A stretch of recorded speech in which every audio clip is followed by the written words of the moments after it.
Bueno, ¿Qué tal? estamos con Rita Coronel, que es mi hermana. Rita Sí. Coronel es mi hermana, ya todos la conocen porque nos visitó en otras oportunidades. ¿Cómo estás? Bien. Bueno, voy a decir algo de Antonio Carrizo, que la verdad que era emocionante verlo y escucharlo, ¿no?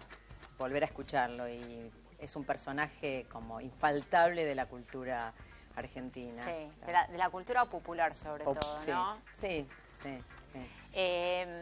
Bueno, nosotros te invitamos, vos sos psicoanalista, nosotros te invitamos por esto de que termine el año, la gente se ve, yo por lo menos me siento como obligada a festejar, ¿no? Presionada a festejar. A veces uno no tiene, no le pasaron cosas buenas en el año, pero está obligado a reunirse, a brindar, a festejar, a hacer balances, a ver cómo empieza el año nuevo, cuando decís, bueno, el año, qué sé yo, cambia de número, pero a mí me siguen pasando las mismas cosas que me pasaban ayer. ¿Eso cómo se vive en una terapia? ¿Los pacientes te preguntan estas cosas, le pasan estas cosas, o estamos todos con esto de la cultura de a festejar, a brindar? Estamos impregnados de eso, ¿no? Sí, la verdad que sí, que estamos como presionados con esa expectativa, ¿no? Pero la verdad que me gustaría empezar por una anécdota infantil, algo que me pasó a mí en mi niñez y que un poco repercutió después en el trabajo con las terapias, sobre todo con los chicos.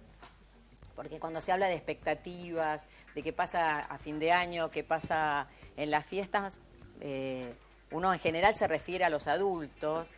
Y la verdad que estaría bueno poner la mirada sobre los niños que a veces tienen como un cierto desconcierto sobre lo que pasa, todas las cosas que se suceden a fin de año. A mí me pasaba cuando era chica que en las fiestas, cuando llegaba a fin de año, yo escuchaba un montón de cosas y como suele pasar con los chicos, no entendía muy bien qué querían decir todas las cosas que escuchaba, ¿no? Escuchaba... Balance lo habré escuchado alguna vez, pero balance, yo trataba de imaginarme que era un balance. En ese entonces tampoco sabía lo que era la palabra balanza muy bien. Escuchaba también cosas porque que balance es una de las que más se escuchan, sí. ¿no? Pero escuchaba también algunas cosas que tampoco entendía a nivel de ciertas cosas como ríspidas, que alguien no se invitaba a por determinada cuestión, o que el otro venía, y en el momento que se iba acercando el fin de año, yo pensaba que se terminaba el mundo. Entonces, de repente también veía que se iba acercando las 12 y la gente se preparaba, nuestra familia se preparaba. Había gente que lloraba, había gente que estaba contenta, pero no sabía bien por qué lloraban los que lloraban. Y para mí, decían fin de año, yo decía, bueno, la gente está como brindando por lo que vivió, es lo que puedo decir ahora, lo que vi en mi análisis, ¿no? Pensaba que se terminaba, que en ese momento se terminaba todo. Porque hay algo, perdona, no que te interrumpa, pero hay algo que se festeja que es también algo que se termina. Por supuesto. ¿No? Yo con mi corta edad no le interpretaba eso, no sabía cómo interpretarlo, pero bueno, sabía que al día siguiente estaba contenta porque no se había terminado todo. Ah. Y un poco... Eso se traslada quiero empezar con los chicos, ¿no? Sí. ¿Cómo? ¿Eso se traslada a los adultos? Bueno, se traslada en el sentido de que todo lo que vos sentiste, viviste y no interpretaste y no pudiste como entender esas palabras, ¿no?, que los adultos manejaban, todo eso, como digo yo siempre, en el alma de cada persona reposa un niño, ¿no? Entonces reposa el niño que uno fue. Eso es ineludible. Y entonces cuando empecé a tratar a los chicos me di cuenta que le pasaban un montón de cosas con respecto a fin de año, que tampoco entendían muy bien, que de repente había chicos que les ponía contentos los regalos, por supuesto, pero para algunos... ¿Estás hablando también de la Navidad? De la Navidad, sí, para algunos era como pasar ese momento terrorífico de verlo a Papá Noel, para otros no, la magia de la magia de la fantasía, ¿no? De los sueños, y sobre todo lo que representa para los chicos, porque por supuesto ellos no hacen balance, pero hay muchas cosas que también quedan en su imaginario, de lo que es la fiesta, y para ellos lo esperable es ser buenos, haber cumplido con los deseos maternos y paternos. Y bueno, en el análisis de niños muchas veces trabajamos estas cuestiones que no entienden y que no pueden como articular en una pregunta hacia los padres. Entonces, por ejemplo, ¿qué pasa? Que lo vi a mamá llorando, que el año pasado estaba la tía y este año no estaba. ¿Qué hay que explicarles a ellos? Y bueno, yo creo que siempre que uno le explica a los chicos tiene que explicarle todo con pocas palabras y claras. Bueno, hay verdades que no hace falta decirlas porque no las van a entender. Entonces tratar de acercarse a la verdad, pero de la forma más sencilla posible. Cuando uno empieza a dar todo un discurso y empieza como a poner demasiadas palabras, los chicos ya se quedaron en estas palabras y las horas se perdieron en el camino. No, y además no quieren escucharlas. No es que no las quieren escuchar, no pueden escucharlas. Tienen, digamos, como un límite. Un límite y además no es la comprensión del adulto. Por eso, lo más sencillo posible, y esto de que, bueno, hay que decirles toda la verdad, no es tan así. No es tan así porque hay verdades que no las pueden llegar a entender y que... ¿Cómo cuáles? Sé yo, hablar de, por ejemplo, que me peleé con no vino porque nos peleamos, porque hay una cuestión de una herencia, de una... bueno, no vino. Igualmente, esto va a ser pregunta en algún momento. Claro. ¿Por qué no vino? Y lo importante es lo que queda en el imaginario de ellos también. Y, por ejemplo, yo decía en el análisis muchas veces lo traen por medio del juego, por medio de preguntas. Entonces se elabora lo que ellos puedan elaborar e interpretan lo que puedan interpretar en ese momento. Pero la cosa es que le puedan poner palabras, que pueda, digamos, haber si no hay preguntas, tampoco uno no va a agregarle algo donde no hay palabras, donde no hay preguntas. Eso es lo que no se debe hacer. Ahora, los pacientes llegan presionados por esto que yo decía, los grandes, ¿no? Los pacientes adultos. Llegan también presionados por esto que yo decía, que se vive como, bueno, terminamos el año, hay que hacer un balance, hay que tener proyectos, hay que, ¿no? Como un deber más. Sí, bueno, se ve también en general en la gente esta cuestión de, bueno, ¿qué pongo en el debe, qué pongo en el haber, ¿no? Que es una cuestión bastante como... difícil y como... inútil. Inútil no, es como demasiada presión. ¿Qué cosas voy a poner de este año en el debe? ¿Qué cosas en el haber? Las cosas que tengo en el debe, ¿las voy a poder realizar en algún momento? Las que tengo en el haber, ¿son pura ganancia? ¿Qué es esto, no? Porque el balance significa eso. Y muchas veces los pacientes, algunos pacientes... Porque además sí, el balance suena al del contador, ¿no? Sí. Al económico. ¿Qué ganancia tuve? ¿Qué pérdida tuve? ¿A quién debo? ¿A quién no debo? ¿No? Y muchas veces los pacientes me dicen, bueno, quiero hacer un balance de este año. Quiero saber, digamos, si fue positivo o negativo. Y yo les pregunto, sobre todo... cuando me dirigen esta pregunta, ¿no? ¿Qué balance hago? ¿O qué balance harías vos? Yo les pregunto un poco qué piensan ellos de cómo fue ese año con respecto a su libertad, ¿no? Con respecto al deseo, con respecto a la posición que tenían cuando vinieron a análisis o a principio de año con respecto al sufrimiento. Entonces, me parece que si hay una forma, digamos, de darle una forma a ese balance, es preguntarse por si hay algún cambio con respecto al sufrimiento, ¿no? Con ese pesar con el que venían, con ese dolor, si hay algo que ha cambiado. Y bueno, me parece que que si hay algo que se ha modificado, si hay algo que se ha perdido en cuanto al sufrimiento, me parece que ya tenemos un balance positivo. Porque las demás cuestiones de que yo si bajé de peso, no bajé de peso, si comí mucho, si comí poco, si me enamoré, no me enamoré, por supuesto que son todas cosas importantes, pero lo más importante es atravesarlo sin sufrimiento. Y ya cuando uno tiene una posición de menor sufrimiento, tiene una posición de más libertad, de mayor libertad. Y como decía Freud, si hay algún objetivo en el análisis, es que el sujeto pueda recuperar su capacidad de amar y trabajar, ¿no? Es interesante, ¿no? Que esto de la libertad, ¿no? Si tuviste más o menos libertad, si te sentiste... Se cae, se me está cayendo todo.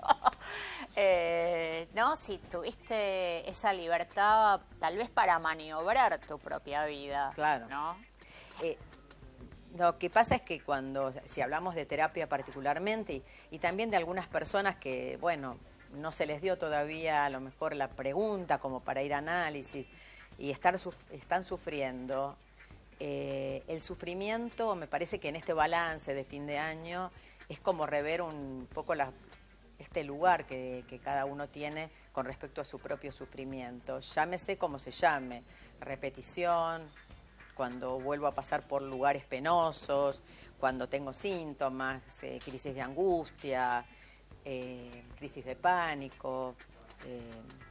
Me parece que lo bueno a lo mejor es como repensar un poco esta posición para las personas que no están en análisis, para poder tomar algo de esa libertad que no tienen. ¿Se da más el tema del sufrimiento con esto de la expectativa del año que viene? Digamos, ¿se crea más angustia con la expectativa? Yo lo que noto particularmente es que sobre fin de año tengo siempre muchas más consultas. Sí. Parecería que la gente empieza en marzo o en febrero, pero tengo muchísimas más consultas en diciembre, que quiere decir que esta presión social colectiva hace mella sobre cada persona, ¿no? Porque a veces no es malo. A veces no es malo esto, ¿eh? Claro. A veces que la presión social lleve a la persona a preguntarse un poco dónde está parada. No, en un sentido podría hasta ser positivo esto, ¿no? ¿Qué me pasó hasta ahora, no? Voy a seguir con esta vida. El otro día tenía una paciente, ¿no? Que justamente con este tema, ¿no? Dijo...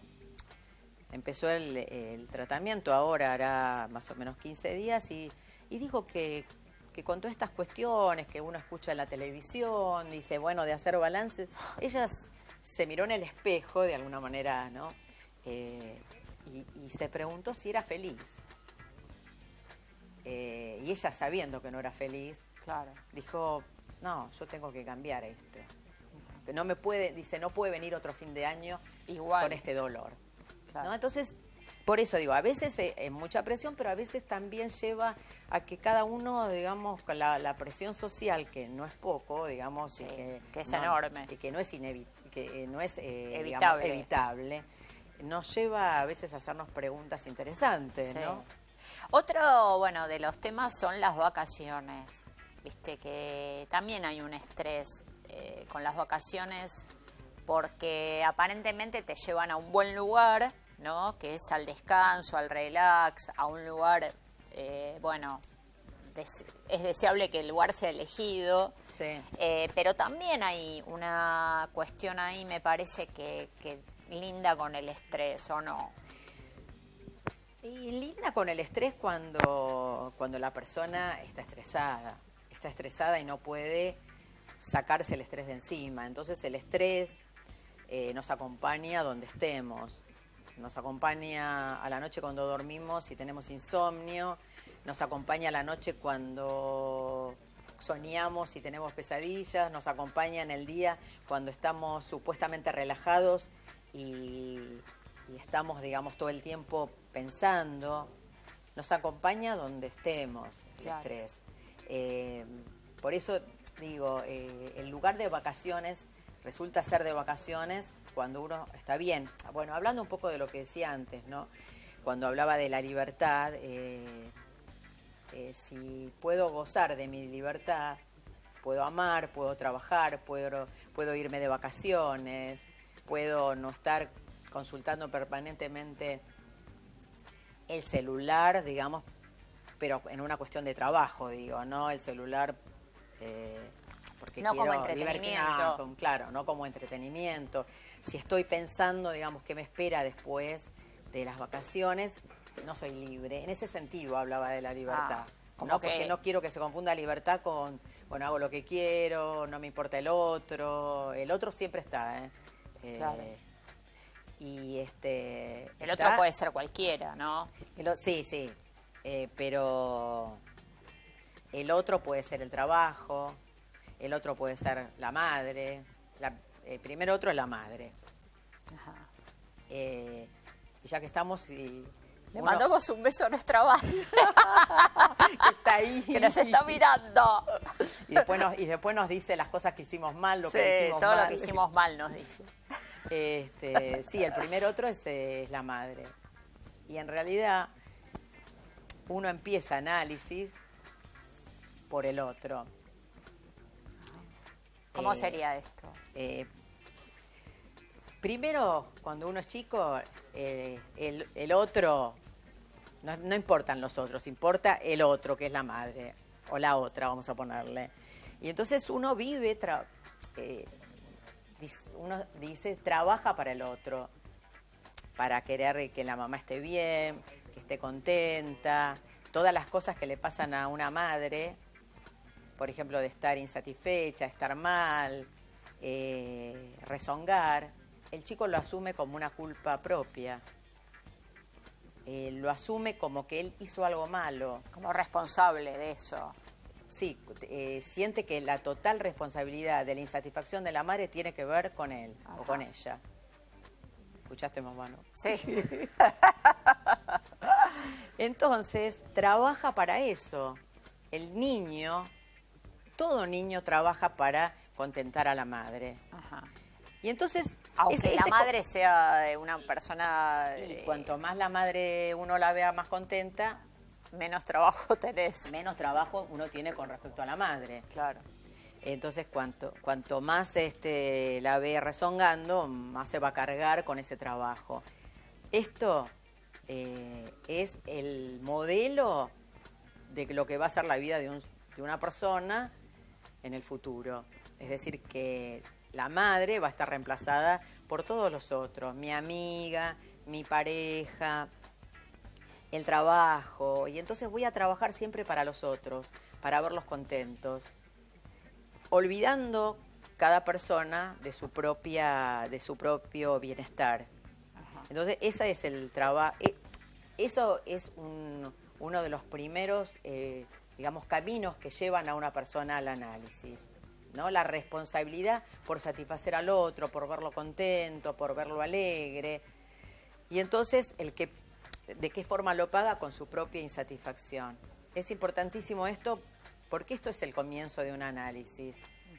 Y esto, digamos, bueno, el final es lo que dije, ¿no? El final del año con la libertad, sí. ¿No? Porque la libertad es poder salirse de esta responsabilidad, de este trabajo permanente que tiene cada persona con respecto a todos los otros y poder gozar un poco más de su propia vida, de algún modo. Esto no quiere decir que uno no esté siempre en relación a los otros y que mantenga un buen lazo con los otros. Sí, un buen vínculo con los demás. No tiene nada que ver esto con esto. Uno se puede abstraer de esto del fin de año, digamos, hacer la suya, abstraerse de, ¿En bueno, qué sentido? Brindemos, reunámonos, empieza el otro, digamos, abstraerse de la convención. Sí, yo creo que sí, sí. Me parece se queda que, solo. ¿Cómo hace? ¿Se queda solo? No. Digamos, no cargarle al fin de año con todas estas cuestiones. Digamos que cuando yo decía de chica que era como el final del mundo, para el adulto también un poco es el final del mundo. Y lo que no hice es terrible. Entonces, como relajarse un poco con respecto a eso, que el primero es igual al 31.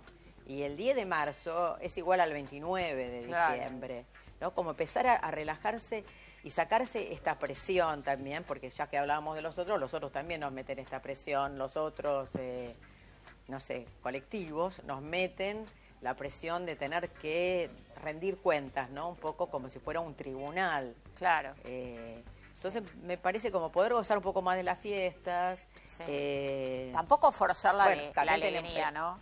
Tampoco forzar la alegría o la felicidad o ¿no? Bueno. Y cuando hablamos también de los otros, estoy hablando de la dieta, ¿no? Ya que estamos, porque la dieta también es el otro. El primero empiezo como hablándole a un otro, ¿no? El primero voy a empezar la dieta empieza el primero. Yendo, digamos, a una cuestión más popular, ¿no? Vamos a hacer un juego, no es un juego. No, pero bueno, por ahí algunas cosas que con los que la gente se puede sentir identificada, a ver la palabra de un analista. Vamos a tomar algunos casos, pero no vamos a hablar ni de Pampita, ni de Moria, ni de Ale. Sí de personas que tal vez atravesaron algo parecido a lo que les pasó a ellos. Bueno, en el caso de Pampita, una separación con 3 hijos chicos, una separación, bueno, en este caso pública, pero no tiene por qué ser pública. Un supuesto engaño, no lo sabemos. ¿Cómo se afronta eso? ¿Cómo se sigue? Si se pueden, no consejos, pero algunas cosas que se puedan decir para gente que atraviese lo mismo. La verdad que, bueno, viste, como algunos casos como paradigmáticos de lo que le pasa en general a la gente, esta vulnerabilidad, digamos, a la que estamos expuestos todos, a que, bueno, ya sea lo de Matías, lo de Pampita, son cosas que traen generalmente los pacientes a la consulta. Yo creo que en un cierto sentido son más vulnerables que los pacientes que vienen a consultarnos porque están expuestos, ¿no? Y a veces es como que cuesta más, digamos, poder, digamos, como elaborarlo en soledad, ¿no? Yo creo que, bueno, yo recomiendo una terapia, yo recomiendo un análisis, me imagino que cada uno de ellos estará viéndolo en su terapia y creo que tratar de escuchar lo menos posible es lo que dicen los medios de todas estas cuestiones. Claro. Porque cuanto menos palabras externas se ponga todo esto para la persona que está sufriendo, mejor. Es mejor escuchar en ese momento a la palabra del terapeuta, de ciertas personas cercanas. Y bueno, en el caso de Pampita yo la vi que está trabajando mucho, me parece súper positivo eso. Me parece una forma muy buena de sublimar el dolor, que debe ser terrible por el que está afrontando. Moria me parece que tiene mucha fuerza. Me parece que no sé si necesita de un análisis, Moria. Me parece que ella va a salir adelante porque realmente tiene como mucho potencial y no sé si creen en el análisis. Que no es malo tampoco, no creer en el análisis. No, pero siempre fue muy fuerte, ¿no? Y muy... Sí. Y de Matías, me parece que él se debería tomar un poco el tiempo para recuperarse totalmente y después empezar a trabajar, porque me parece que para él va a ser una buena terapia empezar a trabajar, a lo mejor con trabajos chicos y hasta que se ponga, digamos, a tono y seguramente va a poder empezar a trabajar como puede, ¿no? Pero una cosa... para mí muy importante cuando alguien está atravesando un momento de duelo, ¿no? El duelo uno en general lo atraviesa solitariamente, por más que esté expuesto, ¿no? Es un trabajo interno. Pero algo que, no en el caso de Matías, que todavía no puede a lo mejor, pero lo mejor es trabajar. Eso te iba a preguntar. El trabajo ordena. Todo esto que está suelto, que llamamos como lo pulsional, todo eso que no nos va a quitar el dolor. no nos va a quitar el dolor, pero va a ordenar ciertas cosas de nuestra vida. Ajá, y que si no, ¿qué pasaría? No, me parece que uno destina demasiado tiempo a lo mejor a pensar, y a veces demasiado pensamiento no lleva a nada productivo. Ah, no. Entonces me parece que hay que tomarse un tiempo para el dolor, para el sufrimiento y para elaborar lo perdido, sea cual sea la pérdida. Ah, sí. En el caso de Moria también, porque no es solamente que uno perdió un objeto, las cosas que uno perdió, lo que dejó en ese sufrimiento. Parece que el trabajo va como ordenando todo esto y entonces le resta un poco a esta cosa de a veces de pensar y de pensar tratando de elaborar, y en realidad uno rumea sobre las mismas cuestiones. Entonces es como comer un poco de ese, llamamos goce, de sufrimiento, para el lado de algo sublimatorio, productivo, mejor. El trabajo siempre el trabajo te salva. Siempre te salva. Siempre ordena. Siempre ordena. Ordena ordena en los dos sentidos. ¿Pero cuáles? En el sentido de ordenar y en el sentido de la orden. Ah, no de de la la orden orden que da un jefe, sino de la orden Sí, a de la ponerse, digamos... de la obligación que tenés de cumplirlo. Claro. Eso es bueno, es positivo. Sí. Eso no nos hace caer en la depresión. Ah, por lo mira. menos. Sí. Sí, no se va. no te dejan ir.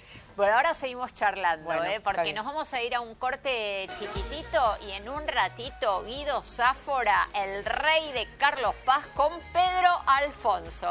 Un corte muy chiquitito.